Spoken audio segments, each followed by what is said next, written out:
नमस्ते विद्यार्थी मित्रों, आज हम पढ़ेंगे कक्षा 12वीं हिंदी, जिसका चैप्टर है 9वां, बाढ़ की संभावनाएं।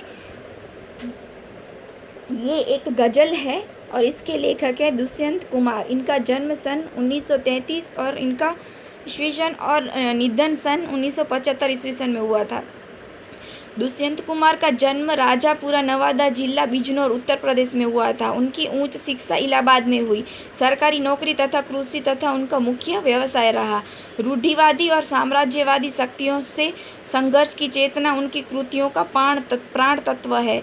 गीतकार, गजलकार और प्रबंधकार के रूप में उन्होंने नए नए प्रयोग किए, किंतु हिंदी संसार में वे गजलकार के रूप में प्रसिद्ध हैं। उन्होंने गजल को परंपरागत ढांचे से अलग कर सामाजिक राजनीतिक यथार्थ का सफल संवाहक बनाया। साए में धूप उनका प्रसिद्ध गजल संग्रह है। एक कंठ विषयाई, जलते हुए वन का वसंत और सूर्य का स्वागत उनकी अन्य प्रसिद्ध कृतियां हैं। छोटे छोटे सवाल तथा आंगन में एक रूस उनके प्रसिद्ध उपन्यास है। प्रस्तुत गजल मुसलसी एक ही भावबोध वाली गजल नहीं है। प्रत्येक शेर की भावभूमि भिन्न भिन्न है और समसामयिक जीवन में मानव की स्थिति विसंगतियों से परिपूर्ण है। इससे कवि चिंतित अवश्य है पर निराश नहीं है। तमाम विषम परिस्थितियों की उपस्थिति के बावजूद उम्मीद की एक हल्की सी किरण अभी भी उसके यहाँ बरकरार दिखाई देती है। बाढ़ की संभावनाएं सामने है और नदियों के किनारे घर बने हैं। चीड़ वन में आंधियों की बात मत कर, इन दरख्तों के बहुत नाजुक तने हैं।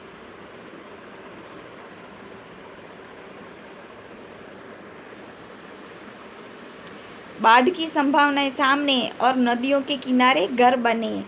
तो ये जो पंक्तियां हैं, इनका कुछ सार इस तरह होता है। कवि कहते हैं कि नदियों में बाढ़ आने की संभावना हमेशा बनी रहती है, उससे भारी विनाश हो सकता है और नदियों के किनारे ही लोगों के घर बने हुए। लोगों ने नदियों के किनारे ही अपने घर बनाए हैं और वहाँ पे वो रहते हैं। फिर भी लोग वहाँ अपने घरों में निश्चित होकर रहते हैं, उन्हें डर किसी बात का नहीं है।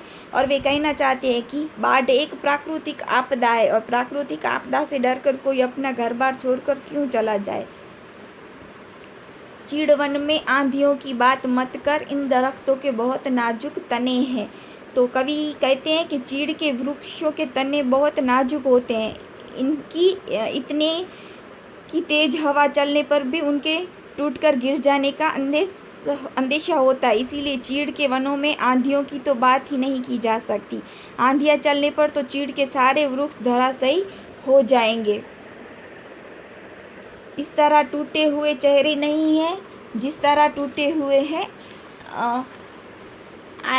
टूटे हुए ये आईने हैं। कि कवि कहते हैं कि लोगों में हताशा है पर वे इतने पस्त नहीं है जिस तरह टूटे हुए आईने होते हैं। टूटे हुए आईने टूटने पर टुकड़े टुकड़े हो जाते हैं। या लोगों में अभी भी कुछ कुछ कर गुजरने की शक्ति शेष है, यानी कि शेष हमको दिखाई देती है, बची हुई है। आपके कालीन देखेंगे किसी दिन, इस समय तो पाँव कीचड़ में सने हैं। तो यहाँ पे कवि कहते हैं कि अभी तो कष्ट से गुजरने के दिन हैं, उनके पैर अभी कीचड़ में सने हुए हैं। इस कष्ट से मुक्ति मिलने पर ही वे किसी के सुखद आश्वासन अथवा उसके वैभव के दर्शन कर सकेंगे। जिस तरह चाहो बजाओ, इस सभा में हम नहीं हैं आदमी, हम झुनझुने हैं। कवि कहते हैं कि इस सभा में हमारी स्थिति किसी असहाय व्यक्ति जैसी है। तुम जैसा भी चाहो हमारा उपयोग करो। हमारी हैसियत आदमी के रूप में नहीं रह गई है, हम आदमी न रहकर किसी झुनझुने की तरह हो गए हैं। अब तड़पती सी गज़ल कोई सुनाए, हम सफ़र ऊंधे हुए हैं, अनमने हैं। कवि कहते हैं कि हमारे साथ चलने वाले लोग अर्धनिद्रा की हालत में हैं और उन पर उदासी छाई हुई है। अब उन्हें कोई फड़कती हुई गज़ल सुनाए, उन्हें जागृत करे तो ही उनमें जोश का संचार होगा।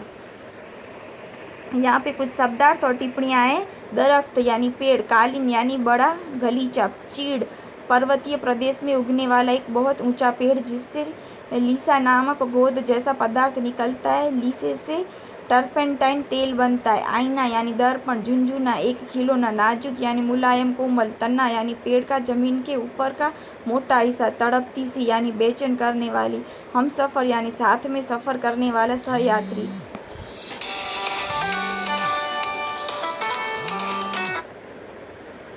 सॉरी विद्यार्थी मित्रों, आपको बहुत डिस्टर्ब हुआ उसके लिए। आईना यानी दर्पण, झुनझुना एक खिलौना, नाजुक यानी मुलायम कोमल, तन यानी पेड़ का जमीन के ऊपर का मोटा हिस्सा, तड़पती सी बेचैन करने वाली, हमसफ़र साथ में सफ़र करने वाला सहयात्री साथी, अनमना यानी उदास शिथिल।